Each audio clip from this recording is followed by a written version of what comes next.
शुभ प्रभात मित्रांनो. शिर्डीचे दर्शन झाले काल संध्याकाळीच, पण आता आम्ही निघालो आहे. रात्री स्टे केला आणि आता निघालो आहे शनी शिंगणापूरच्या दर्शनासाठी.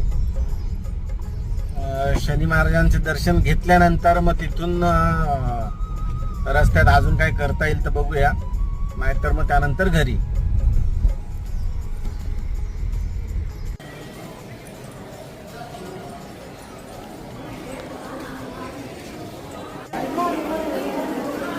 वो काम हुआ है